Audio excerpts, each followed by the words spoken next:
I'm Heather Zykowski, the babe with the power, and coming up next on WAYO LP Rochester is The Sound of Tomorrow, where we're going to be talking about some hot picks. We're going to be talking about poison, and there's a weird thing that I want to tell Ross about that I also want to tell you about, but I haven't told Ross about it, nor have I told you, but I will on The Sound of Tomorrow. But first, I cannot believe this. me neither. Okay, you don't even know what I was going to say. Oh, yeah. I mean, you come in here all worked up about stuff, and I wind up saying something supportive roughly 50% of the time. I figured I'd roll them dice and say something nice. Oh, okay, that's cute, but I feel like you're supportive much less than 50% of the time, if I'm being honest. I feel like you're worked up about dumb stuff way more than 50% of the time. I would argue, but you have got me on that math. Okay, so what's the problem this time? Okay, Heather, Florida has rejected nearly all the textbooks I submitted. Oh no, that's terrible. But wait, why are you submitting textbooks to the state of Florida? Oh my God, didn't I tell you? I am publishing school books now through my independent publishing company, Puffin Arbitrary Dwelling. Puffin Arbitrary Dwelling. Wait, do you mean like Penguin Random? Do you want me to get sued and lose everything? Because it'll happen. Given that you owe me $10, no, I would not like to see you get sued. Well, thank you for your support. No problem. So, why did Florida reject your books? CRT, Heather. They say they're full of CRT. Oh my gosh, that is just like the government of Florida. Just assume that anything that they don't like is full of CRT. Wild. Did you know that they rejected a whole bunch of math books because they say they're all about CRT? Math books, Ross! You know I don't watch the news. So, can I see some of your books? Maybe Florida's not interested, but I sure am. Oh, sure. I happen to have a bunch right here. Just take a look. Let's see. The Very Hungry Rosser Pillar. Huh. It's a good one. The Tale of Peter Rossbit. Yep. Little Red Riding Ross. Oh. The Ross at the end of this book. Oh, okay. Those are, I see. Those are just kid books. You know, they're not the school book. You know, they're not the school books. But you know, here, take a look at these. So there's some more advanced topics. Huh. Okay. Rossopus Rex. Yeah.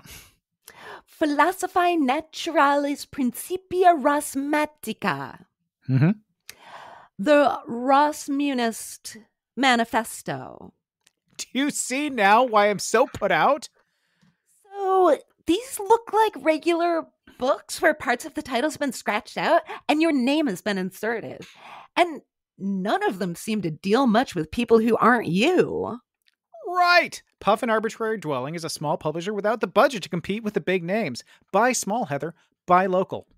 What the heck does this have to do with critical race theory? Critical race theory? What is that?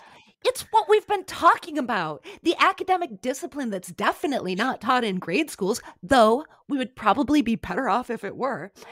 But that's become a scary buzz phrase the politicians are using to erase Black people from our school curriculums. Well, sheesh. That certainly doesn't sound too good. Well, so why have you been talking about CRT? Oh, see, here's the thing. An egg on my face here. This is... You're going to laugh and laugh and laugh. My books all deal in critical Ross theory. Yes. Oh yes. My God, Particle, I should have known. You probably should have. This ain't your first rodeo. It's not. You've been down this road before. Once. Not my first Rossio. Yeah. Rostio. Rostio. Hey everybody, I'm Ross Johnson, your favorite co-host. And I'm Heather Zykowski, the babe with the power. You're listening to The Sound of Tomorrow on WAYO LP Rochester. We are back. We're back. Ross, I have an update for you. Update. I love that sound effect. I can't believe you remembered to put it in. So you know how I told you that there's probably like something in my house? Right. Yes, the demon ghost. Yeah, so there's probably something in my house. Is it a sex ghost? Yeah, probably. Oh, cool. All right. So the latest weird thing that's happened is Better be I was sex. with a ghost. Yes. So this Or whoever. I'll try to keep the background really minimal. I've got an office upstairs at my house. It's got my work computer. It's got my personal computer. I almost never use that personal computer for anything because it's kind of like my big editing computer where like my music collection is, et cetera, et cetera. Okay. If I'm going to do something, I've got a tablet, I've got a laptop, who cares? So I don't really unlock this computer very often or work on it at all. It just sits there and, it's plugged in, so it takes up energy. So I'm down in the basement, I'm working out. I start coming upstairs and I hear music blaring from my office. And I'm like, did my iPod somehow get turned on? But I thought I'd been listening to podcasts and I had like headphones in it. So why was it so loud? The computer that I hadn't unlocked in days was blasting the Dresden Dolls, an especially problematic song of theirs. Huh. It was still locked. So you have a problematic sex ghost. I think so. Wow. Who really likes the Dresden Dolls. Wow. Yeah. Huh. I cannot figure out how it possibly could have gone on. There was no way Nigel could like type in the password and somehow hit the touchpad to like activate the music or something. But you think your sex ghost does have the password? Is that the scenario? I think the sex ghost just went into the computer. Oh, okay. It doesn't need the password. It's ghost. So if you went into the computer and started looking at stuff, you'd probably find sexy ghost pictures. Probably. It's probably taking selfies. Right. Yeah. Yeah. Is there like a webcam or a camera on it or anything? Sure. Yeah. It's just a standard like desktop computer. It's got a little front facing camera. Okay. Yeah. Yeah. So that would be your next move, I think. That is a good point. Yeah, I should. Because all I did was go like, there's something in my house. And I unlocked the computer and shut off the loud music that was blasting. Right. Because it was very loud. And I was very surprised. That could happen in the middle of the night and it would be extra scary.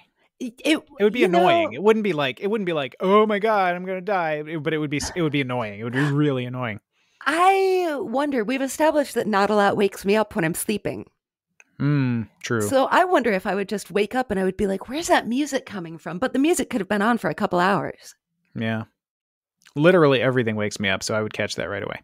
You would. Yeah. Yeah. But, I think even on this very program, I mentioned that kid who kept showing up at my house, and he showed up at 6:00 in the morning one time, and the security cameras showed that he was both ringing the bell and pounding on the door. Wow. I didn't. That's wild. Yeah. Yeah, I don't know. I don't know which is better, the thing that's in my house or the things that are outside my house. Oh, the thing in your house is way better. Yeah. I mean, so far. I mean, this could just be that part of the movie, though. I mean. I know. Like, there's the part of the movie where it seems okay. Right. There's always that part of the movie. It doesn't start out full bore. It doesn't start grabbing you by the hair and throwing you up against the ceiling. Yeah, not yet. I'm sorry. That was weird. That was awkward in that we've already established this was a sex ghost. So I realized that was not the best. That was not the best example of what the ghost might do. I meant that in a violent way, by the way, not in a sexy way. Oh, I thought you. I did. Yeah. I thought you meant it in. No. So in some kind of. So when I say grabbing you by the hair and throwing you at the ceiling, no, I meant it in a violent way. Oh, in a mean ghost way, not in a sexy ghost way. No, this is a sexy ghost, I think. Right. Same scenario, just with but sexy candles and and rose perfume, champagne. Yeah. Can you think of any way a locked computer would just start playing music? I don't know. I don't know literally how anything works ever. So I don't know. I mean, it's never done that before, and it hasn't done it since the other night. I feel like computers do weird stuff, but I'm willing to go with the sex ghost. Yeah. Yeah, I don't know. I'm hoping for a less problematic song next time. All right. Well, from your mouth to sex ghost's ears. Which are obviously somewhere because I'm in this house. Right. I Right. don't leave it. So Yeah. I mean, I think that'll be interesting. So yeah, I think your next move. Well, I mean, see, I guess if it does it again and the next song is like, maybe be more specific. Maybe you should be more specific about what you'd like to hear next, because there are a lot of non-problematic songs, right? right. That's not necessarily going to improve anything, but you don't want to go too specific to where you're like putting this ghost in a corner. But right. maybe you should be maybe you should request a specific genre, say. And that would like sort of be like, okay, you know. Yeah, but even like the Dresden Dolls would be in a lot of genres I'd be Okay, well, requesting, maybe you know? what group would you like to hear? I feel like if it really wanted to send me a message or something, it would probably play a David Bowie song. All right. Because it would be like, I know you. This is for you. Yeah. Of course, now, I mean, so does that help or hurt with the romance, the fact that you just had to tell the sex ghost? It does make me feel like it's not really present. Yeah. Which, again, maybe it's not. That's the thing. How would I know? Because I'm not sensitive to this stuff. It might not be here right now. I just said it probably was. But just because it's coming in and out. That's the thing. Maybe it's sometimes in my house. Maybe sometimes it has to go around to the neighbors. Right. Right. And I don't know if it's just mine. Your house, your house, neighbor's house, back to hell, back to your house. I mean, it could be a whole circuit. You're right. Yeah. So it's still unknown, but and another thing, you know how last time it showed up, Nigel, the cat, was like acting all weird. He was in the office while the music was playing, but he was just sleeping on his little beddie. He wasn't agitated at all. So maybe it was a different thing. I don't know. Maybe I've got a bunch of them.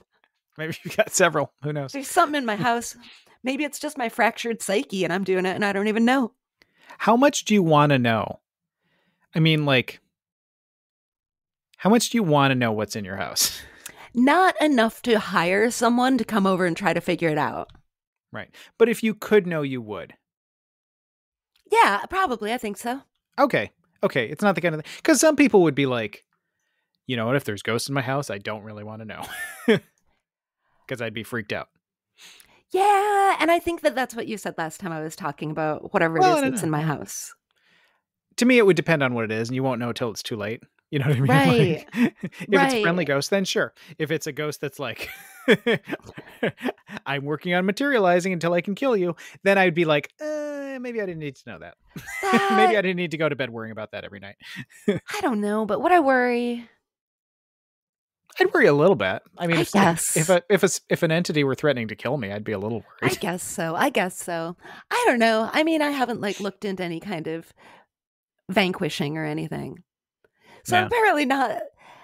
I wasn't even like, I have to say, with both of these things, like the thing where Nigel was acting real weird, I was worried about Nigel, of course, because I worry about Nigel constantly. But that didn't scare me, nor did the music lasting scare me, which is odd because I'm afraid of almost everything. I'm an extremely phobic person. So it's very surprising that I wasn't frightened. But my thought was like, something in my house. And then I just unlocked the computer and shut off the music and went to take a shower. Well, I would say keep taking notes. You're not at the level of having a movie or even a particularly good anecdote yet, but I think no, this is just something to tell my friend. I think if anything, if more stuff keeps cropping up, you got to worry about, we've talked before, you got to worry about confirmation bias though. Now that you're sensitized to the idea that there's ghosts. I know, because for example, if I forget that I put something somewhere and then I'm like, the ghost is moving things. Mm-hmm. I mean, that's not great. Yeah. It's not great. Something falls off the dish rack and I'm like, the ghost knocked it down. Occam's razor, simplest shaving solution. It's probably gravity. Yeah. Probably not the ghost. So I do have to be careful. You're right. But if you get an unexplained David Bowie song and or, picked up by the hair and thrown against the ceiling in a sexy or violent way, I would say if it's sexy, I hope it's consensual. If it's violent, I guess no one's going to ask. I mean, I would say I hope that's consensual too, but no one's going to ask your permission to violently they're not. throw them against the ceiling. So, in either of those scenarios, I think you've definitely got a case for ghosts. Yeah. Yeah. I mean, I'll keep Or you you're starting to posted. build a case. Yeah. I'll keep you posted on anything else I happen to be completely unable to explain through laws of physics or the fact that I'm sometimes forgetful. Sure. You want to know something else fun? Yeah. I learned recently that Cab Calloway was born right here in my neighborhood. Oh, okay. I knew he lived in my neighborhood, but I did not realize he was born so close. Yeah. Because there's that little weird There's little that park, memorial, yeah. and that's where he was born, right? No, even closer. Not on the memorial. Oh, okay. Yeah, right up by Mount Hope Avenue. Okay. Yeah. That is cool. Rochester buries the lead.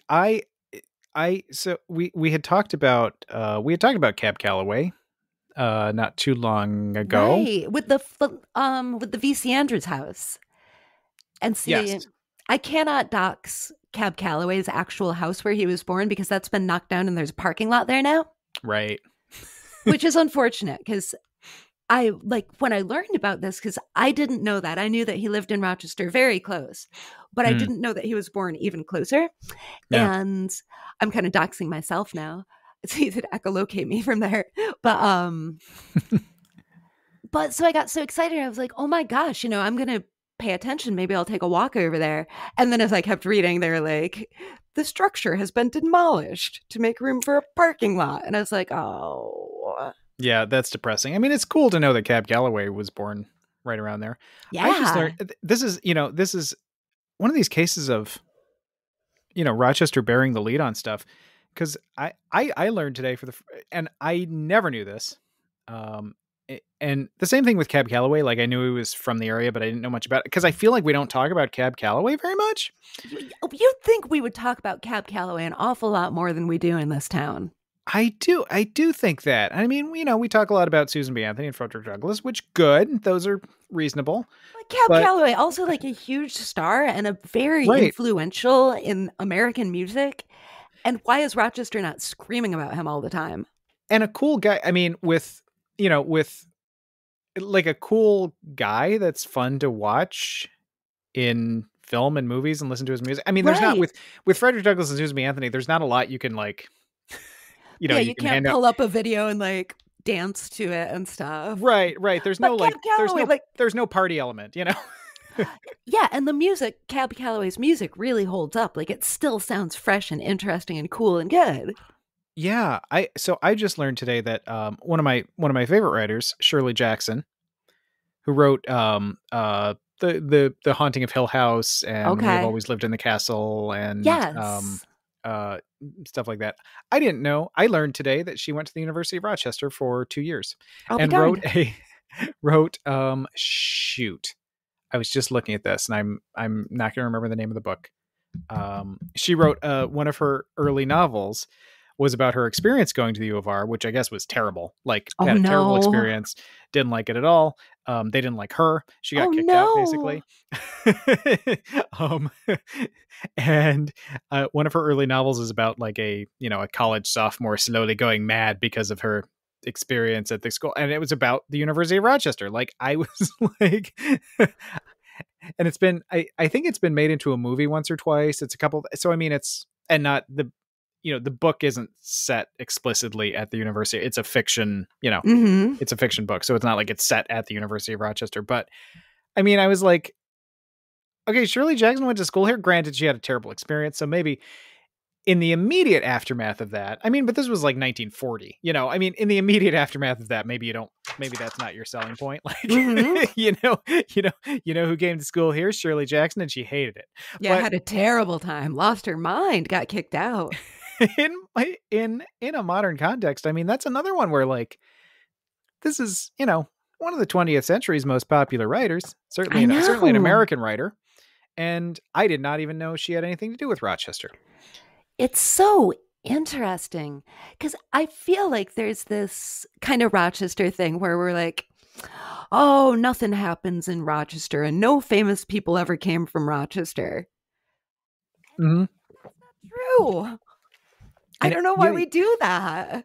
yeah, you come across stuff like you come across stuff once in a while, like the guy who wrote the Pledge of Allegiance before it had the God part in it. You know, Rochester went to U of R, same thing. So there's a lot of we we almost need to start like a Rochester, people from Rochester club. And Yeah, you know what? I'm sure that there are things I'm like sure we're not that, the first but people who've thought of yeah, this, but because I know there's this Rock Wiki site that Mhm. lists like notable things, and it's got a lot of good information. Because when I was looking up, I saw there was a post in one of my neighborhood pages on social media about Cab Calloway. Hmm. And that's how I kind of went down my little Google hole. But Rock Wiki had good information. And I wonder if Rock Wiki has like a consolidated list of famous people and what they're famous for who are We should, associated with Rochester. you know what job I kind of want? So here's what we should do. All right. Here's a new thing. So I feel like my dream job is to be like, I want to be like a docent at a museum, Ooh. but like a nice one, like one you'd pay extra for, like not like not the free one, but like I don't know if they have these, but like I would take you on like the private tour. I feel like because we do the ghost tours and there's like the Mount Hope Cemetery tours, there's got to be like a market for some kind of like Rochester history tour or something. You know what I mean? And I know like maybe there isn't because it's like, oh, we knocked down Cab Calloway's house and Yeah. here's where Shirley Jackson went crazy. But here's where Shirley Jackson got kicked out of school. I mean, so maybe And now we're there's driving by VC Andrews' house that is just a residential house where probably some family lives. And now we're going to take the tour bus by them. there might be limits, I mean, I don't, so I'd have to work out the details on this, but, I don't know. Yeah. Do you remember that ghost tour that we went on I do. for my birthday? That wasn't I very do. good, was it? It wasn't great. Yeah. I wasn't particularly scared. I wasn't scared, and I seem to remember we all just left. We kind of just wandered off. Yeah. I think we were like, I think we had a moment of like, are we gonna get in trouble if we just leave now? I know. Like this on this ghost tour that we paid for. Yeah, we'd already but- paid. I think. Yeah. No, you're right. We did just kind of at some point just kind of Yeah. or we found something more interesting along the way that they weren't I talking about, think- and we're like, let's go look at this. I think that was it. Suddenly we got distracted by another building, Mhm. and then we were like, we could hurry, or we could just go back to my house. Yeah. I don't know. I mean, maybe either I'm not susceptible to the charms of such a thing because it always sounds like a fun idea. I've never been on a ghost tour or anything like that where I've been like, ooh, I don't know. Maybe it's just the kind of thing that is not going to work on me. Yeah. I love the idea. Me too. But no, I don't know. I've never been on a scary one either. Usually what they turn into is more like a history and architecture tour Mhm. with like maybe a story of the haunting of the building. Yeah. I But guess yeah, I want I guess I want like I like the history and the architecture stuff, and that's always a good point. I want it with more of an edge, I guess. I want like I don't know. Maybe it just wouldn't work on me. I Maybe it's just know. not a thing that's ever going to work on me. I don't know. I think it's not going to work on me because even if the person's a really good, like, historic ghost storyteller, Mhm. I'm still like, neat. Yeah, it's kind of like that's kind of what it turns into. Like, oh, neat. Yeah. So The one who went on for your birthday, honestly, I wasn't even like neat. It was just sort of like, yeah. and the stories were, and I mean, luckily this is so far away that I don't even remember the person, so I can't even That's say the that I'm thing. making I don't fun feel of the like we're person. disparaging anybody because I don't remember who it was either. And I don't remember who they were through or anything. But and even the history stuff was okay, and then the ghost stuff was like, and now we're walking through Mount Hope Cemetery, and someone was here one time and they saw a ghost. It was sort of like I'm gonna need a little more than that. I'm gonna need you to put a little more into that. Yeah, and I feel like there was also something where someone else was supposed to lead that ghost tour, and then they couldn't. So someone else stepped in at the last minute. Maybe It was that's it. really kind of a debacle. Yeah. Because I do like to go on a tour like that. And when I visit other cities, it's fun to do sometimes. Mhm. But every time I've been on a ghost tour, or I think in New Orleans, I went on like a voodoo tour. And it was the same thing. Like I learned some neat history. Mhm. I heard some local stories and I saw cool architecture and cemeteries. Yeah. So I guess I've learned by now, like, don't get your hopes up for something really like wild's gonna happen. That's smart. Yeah. I can segue this. Ooh, do it. You know when wild stuff happens at night? Yes. Or wait, you know when hold on. Let me try that again. You know when wild stuff happens at night. I know when wild stuff happens at night. I'm here for it because I don't leave the house. Correct. When wild stuff happens during the day, I also know it because I'm here. Also here. You know when wild stuff shouldn't happen? When? At night. You should be asleep. This is so there was a good article. I sort of wanted to, I think people know this, but this kind of thing, but this was interesting. There was an NPR piece on All Things Considered recently. Oh. Love NPR, love All Things Considered. Oh yeah. Oh yeah. Where they were talking about, and I'm sort of curious about your opinion on this. Ooh. It's not like highly controversial, but people have different things about this. And the piece was about light and sleeping. And the story is, so this is about Dr. Phyllis Z, which is a super cool science name. Yeah. ZEE. Like if I were going to write a TV show or a movie about a science person, Dr. Phyllis Z would be like at the top of my list of names. So unfortunately it's a real person, so I can't take it. But has a team. She has a team at Northwestern University, and they were looking to study, I think we sort of know, and maybe we've even talked on the show before about, light, sleeping, and the effect of, light on you if you're trying to sleep. Mm-hmm. And she and her team wanted to study like how much is too much, basically. So the caveat here, so this is a small study. A lot of these are small studies because it's very hard to study if you're trying to find negative impacts of things involving sleep. And you do it on people. So you either do like anecdotal things where people tell you about their experiences, but to do the actual studies, it's hard to do over a long time because it's sort of like, here, drink this poison every day. You know what I mean? It's like if you're trying to like figure out like, okay, what ruins people's sleep and therefore ruins their health. Yeah. You don't want to take a bunch of people and do it to them over a long period of time. So that's the caveat here. So these are usually small studies, right? And this is a relatively small study, but it tracks with other things that it tracks with other studies and other evidence, right? So what they did is, in this case, is a study of about 20 people. And the first night they had them sleeping in a mostly dark room, pretty reasonably dark. Then the second night, they had half of them sleep in what they described as moderately well lit. So, there are no visuals here, so that's a little hard to quantify. But they said basically like it's enough light that you could kind of move around relatively safely, but you definitely would not be able to read. Like, so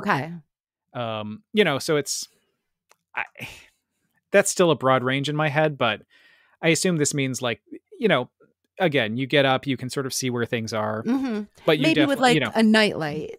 Yeah, with a nightlight or light coming in from the hallway or whatever, that kind of thing.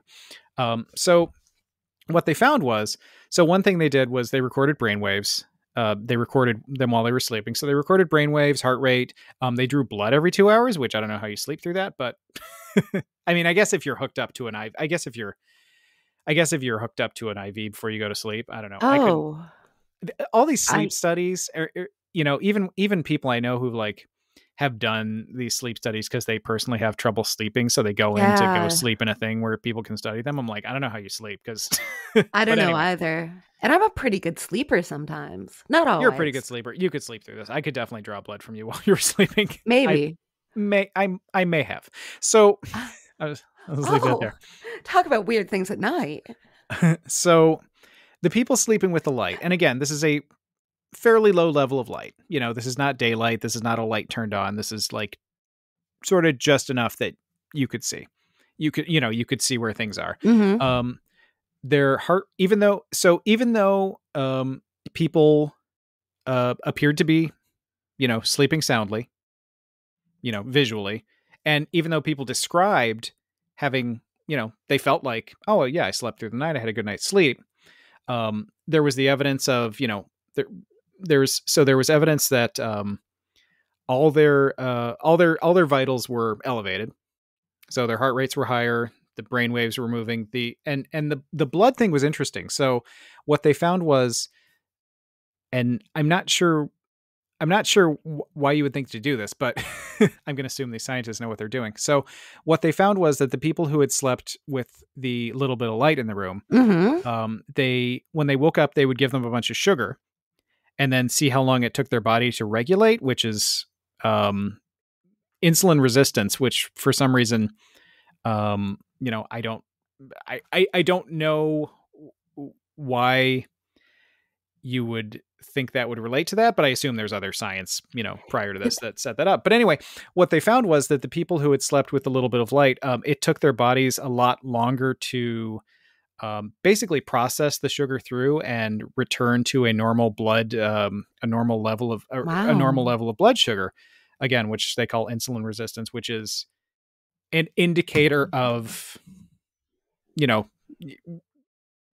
not bad health necessarily, but it's an indicator of it's not good. Right. You want your body to regulate blood sugar more evenly. And they found that, so in other studies, they found that over time, this, people who slept with extra light, this insulin resistance or lack thereof, it really it would take a toll on people's health compared to other people who slept in the dark. They talked about weight gain, which again, that's a tricky thing to talk about in terms of, but that was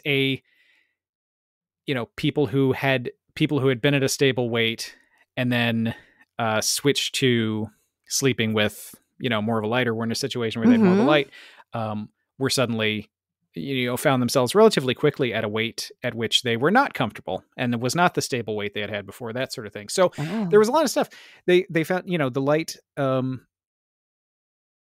the light doesn't seem to affect the amount of melatonin that's helping you get to sleep. It doesn't seem to suppress that, but it seems to be enough to shift the nervous system. What it seems to be doing, what I think it's doing, is it puts you in a more alert state than you maybe should be. And, they think about this as like, if you're an animal or whatever, which I guess we are technically. Yeah, we actually are. You're in a more alert state. You're in a more wary state. You're in maybe a more prepared for threat state. So, they found increases in diabetes, in other cardio problems. And it's so I'm sorry, I'm sort of fumbling over this a little bit, but you get the idea. So the idea is it's bad. The science seems to indicate it's all bad. The studies are, it's a lot of small studies that all sort of point in the same directions. It's not necessarily like a big overwhelming study, but I think there's enough data at this point that people feel like it's a really good idea. And I guess so I know a lot of people who, well, let me ask you, like, what's your sleep situation? Well, I've got this entity in my house. Sure. So as I'm going to bed, it grabs me by the hair and throws me up against the ceiling. And I conk right out. Yeah. And I land in my bed. I don't really have an issue. No, I probably said on this program, I'm pretty darn good with keeping the light out of my room. Yeah. I've got like the blackout curtains with the kind of wraparound so that the light from the sun doesn't get in at the edges when the sun comes up. And I try to keep I do have a digital clock, but I try to keep it turned far enough away that it's not like shining on me as I sleep. Yeah. And I don't have a nightlight or anything. I do keep the door open, but the rest of the house is dark as well. Yeah. So I really like a dark room. And when I find that I end up, This doesn't usually happen in hotels because they usually have good blackout curtains, but sometimes in Airbnb, or if you're lucky enough to stay at a friend's house in their guest room, Mm-hmm. if the curtains aren't thick enough to keep the light out, it's a real problem for me. Even though I cover my head when I go to sleep like I'm a bird. Sure. Yeah. Is that what birds do? You have to cover up the bird to make it go to sleep. Oh. Yeah. Do birds outside cover up their heads? Yeah. Why do inside birds need that? Because I don't feel like outside birds do that. Well, I think inside birds, much like inside me, are in a very strange environment. Gotcha. And they need to be comforted. Yeah, I say good for you. Mike heard this, and Mike was inspired to get new heavier new black curtains, which I'm a big fan. I never used to be, because I always liked the idea. Like, I had a bedroom at one point where like my bed was positioned such that I could sort of look out and see the stars before bed and blah blah blah. And then I realized myself, without having seen, this was a while ago. I think I realized myself, you know, I didn't sleep as well if there was, and it seemed great. Like I said, I loved that. Like, I would look out at the stars, I could see the trees blowing. It was so nice. It was peaceful and relaxing, but I think just that amount of light was enough. I'm somebody who I've never really worked a night shift. I mean, I've had things where I've had to work at night. I've never worked a consistent night shift. Oh, I did.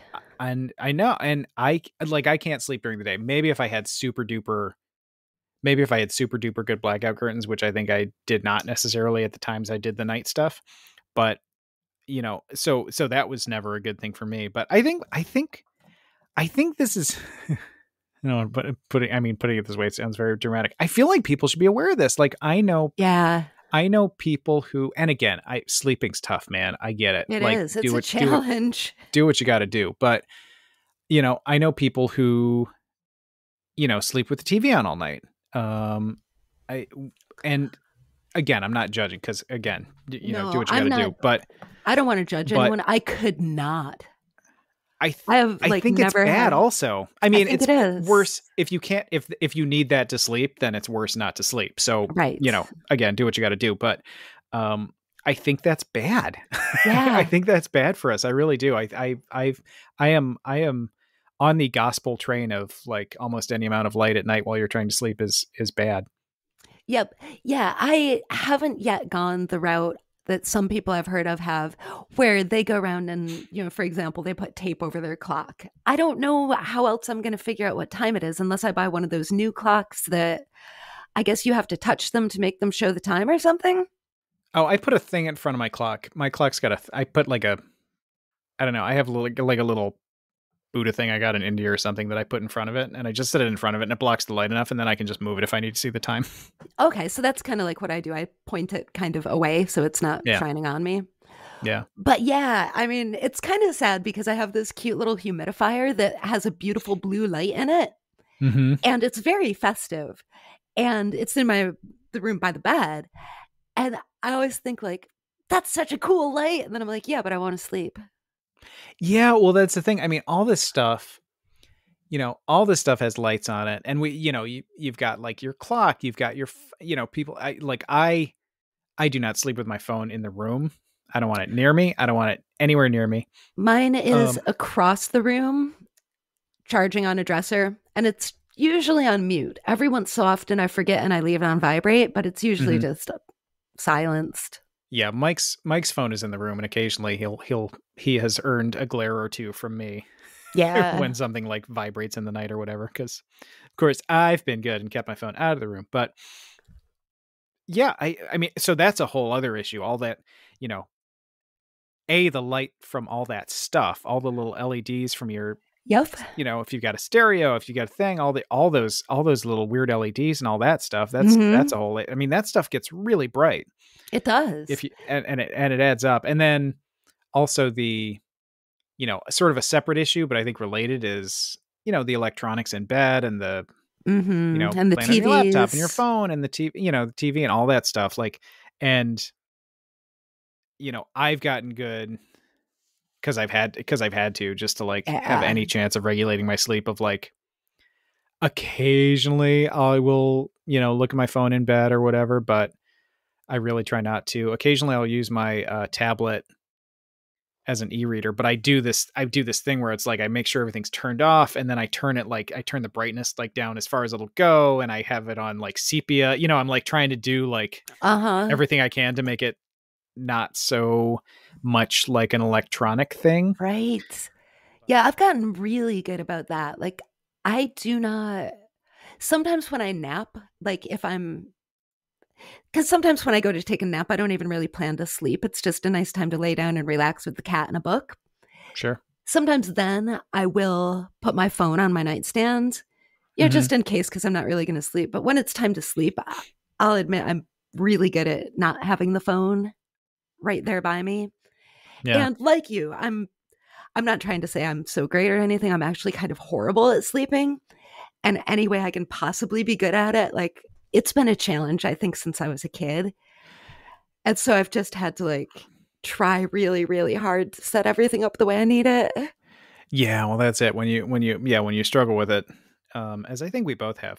Yeah, we have. You start to realize like that little stuff adds up. But I think also, I think what a lot of these studies indicate is, there are people like us who have to do all the things because otherwise we'll be up all night.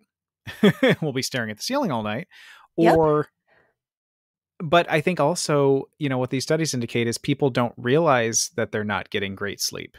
Because again, all these studies, like everybody looks like they're sleeping fine. They wake up feeling fine. But if you look into the data, if you look at their blood work, if you look at their heart rate, if you look at their insulin, you see that like, oh, it turns out you did not sleep good at all. Yeah. Or you didn't sleep as well as you could have if you had, turned out the right. light. It's interesting. It's weird. Like it's sort of weird that that's a thing, because you think like, I don't know what in human evolution right makes us, because you think like if people are sleeping, if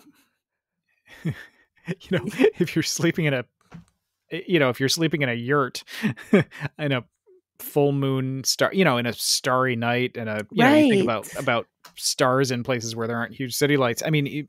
It's like a night outside in a place where there's not a lot of city light. If you're in a place with a lot of city light, you're getting it from the other direction, but it's not dark. No. Especially if there's a full moon, you can just plain old walk around. Right. Like there's plenty of light. And so I don't know why that's, but it's also, maybe it's at a time when we were, getting more exercise and eating a different diet. And, there were a lot of differences. Yeah.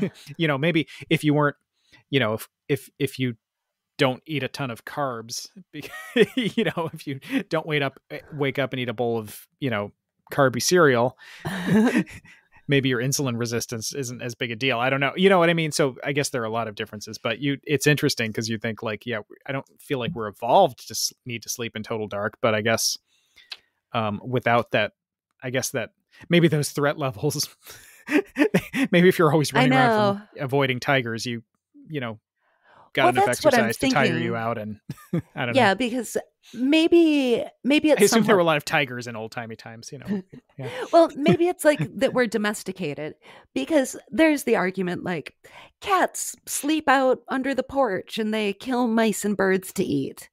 Well, Nigel certainly can't do any of that. Right. Nigel sleeps on a soft bed and eats crunchy food out of a bowl, and he eats canned food that is lovingly prepared.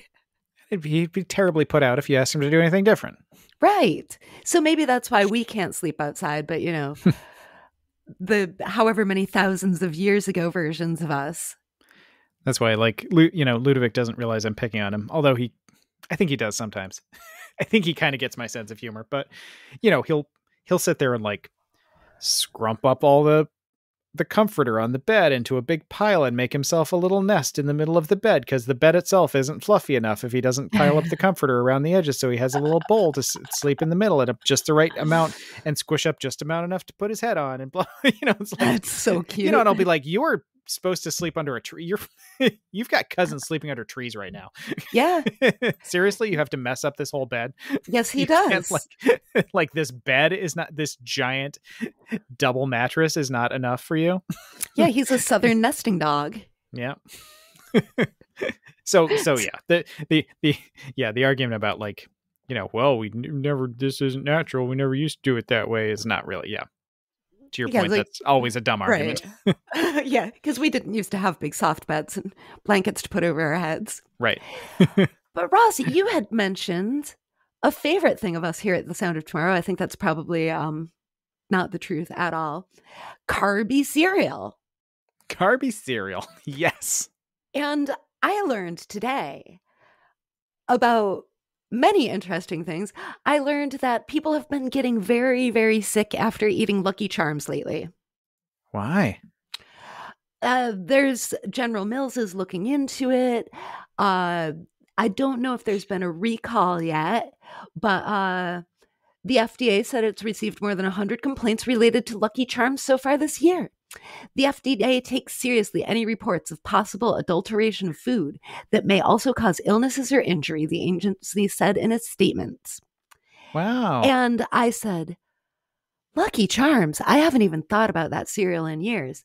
And then I saw in this article that people are lodging their reports about Lucky Charms on a website that I was like, this is a website that exists. I am amazed. The website is iwaspoisoned.com. Huh. And that's a legitimate website that people would go to? Yes. Yeah, it was cited by NPR. And I was seriously like, iwaspoisoned.com. Really? I guess that's memorable. Yes, it is. It's like shockingly memorable. And it sounds like another one of those weird sites like I was talking about that I was going to find out stuff about the oil rig scan. But iwaspoisoned.com, legit site. So Ross, if you want to read about nausea, vomiting, diarrhea, cold and hot flashes, and hives, iwaspoisoned.com is the site for you. And I'm telling you, people are posting on this site all the time. I learned about it today, but it's apparently like super duper common. And I went through pages and pages of it and was still getting to stuff that was just posted like 16 hours ago. Wow. I don't know that I got food poisoning from eggs once, but at a diner, but I don't know if I've been poisoned otherwise. So I don't know if I'm hoping I don't need that, but if I do, I'm glad to know it's there. Well, and a lot of it was Lucky Charms. And then other things were just like one-offs from some restaurants. And it's all over the world, too. I got one from England about somebody who ate her Mint Arrow Tesco Extra from Great North Road in Hatfield, UK. And, someone got real sick. The girl who ate it ended up that she had a high temperature and she'd gone limp from all of it. Huh. Yeah, so it was kind of fascinating, I'll admit. Wow, seems like you spent a lot of time on this I Was Poisoned. I spent more time than anybody should. Yeah. I don't know why. Okay. I was fascinated. Yeah, I am allergic to artificial colors, but I didn't know this when I was a kid. So anytime, because we were one of those families that we would get sugar cereal as a treat. Mm-hmm. And we would get Trix every time we went camping. And every year I'd get sick to my stomach, but I don't think that was tainted Trix. I think that was I'm allergic to artificial colors and nobody knew it. Okay. Yeah. Same thing happened with Fruit Loops. Feature in the New York Times. So this is not a... Interesting. Are you at iwaspoisoned.com? Yeah. So this is a crowdsourcing. So this is like the wiki of getting poisoned. I get it. Yeah, this is like self-reporting. I went to this restaurant. Mm-hmm. I think I got food poisoning. Here are my symptoms. All right. Well, I'm sorry that you've told everybody about this because this is going to become really...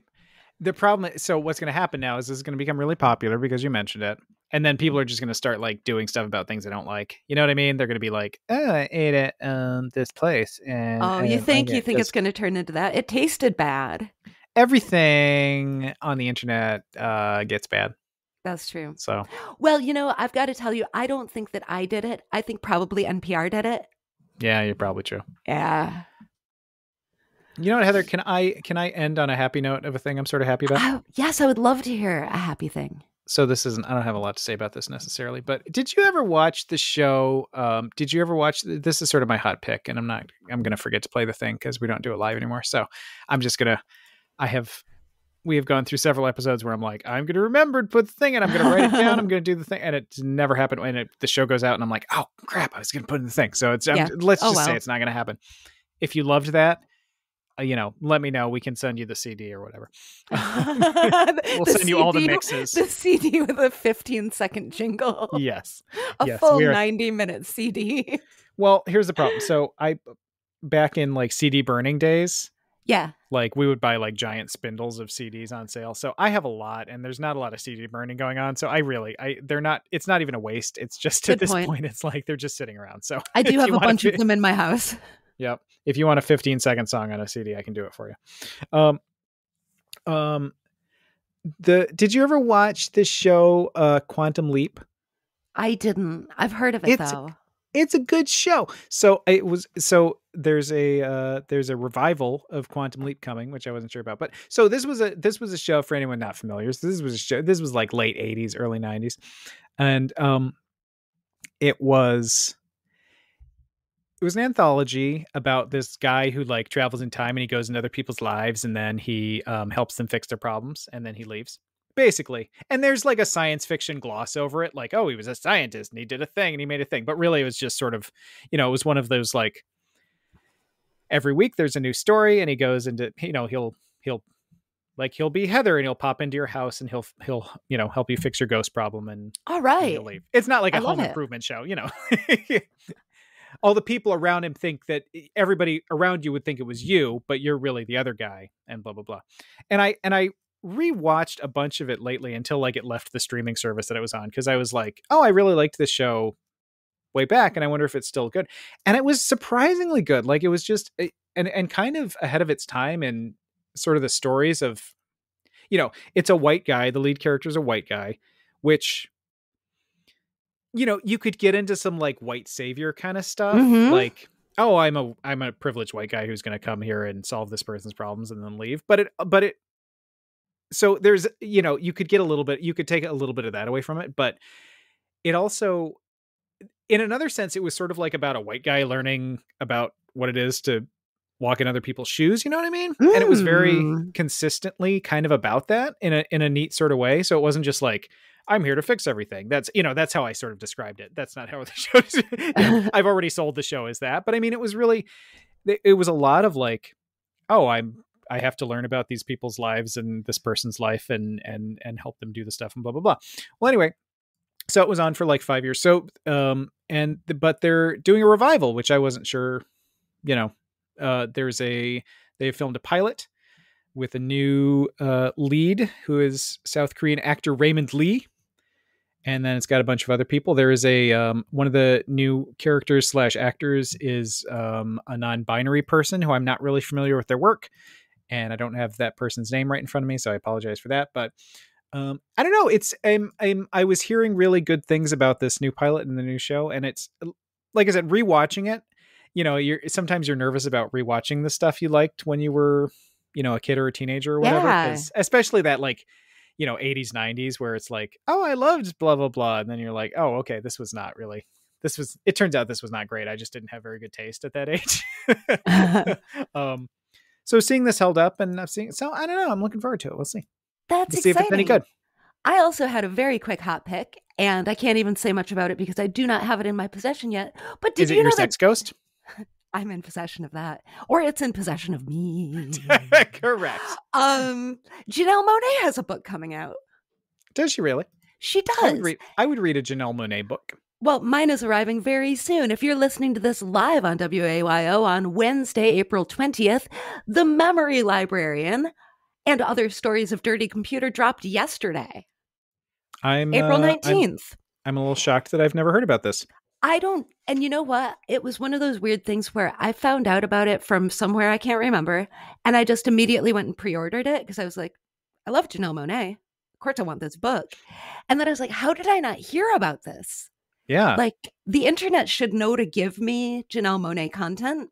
Right. But it's co-written with authors Elia Dawn Johnson, Danny Lore, Eve L. Ewing, Johanka Delgado, and Sherry Renee Thomas. And it's 5 fictional narratives that find Black and queer protagonists grappling with how to embrace their full selves in a world set out on erasing their individuality. I had a lot of trouble getting that out, but there it is.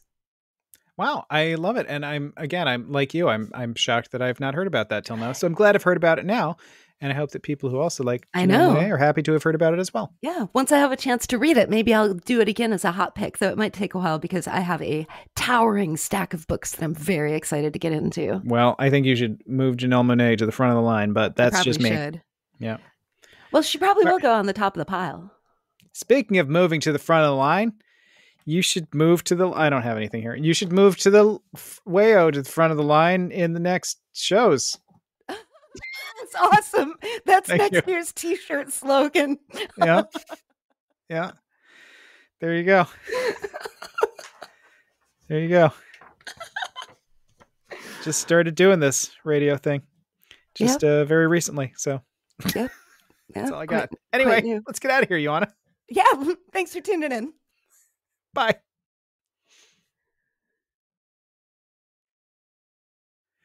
Okay, so if you're interested, I have a lot of book copies lying around. I don't think so.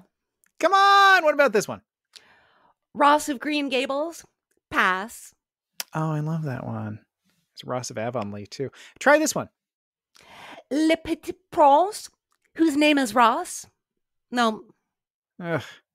But can I tempt you with... Ross, plain and tall? No, I'm good. Okay. Well, maybe you're in the mood for some science. Discorsi e dismonstrazina matematiche intorno a due nuove ciencia. Rossica. You know what? I quit.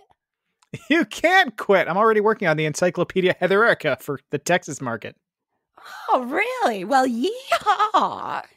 They love you in the South. They do.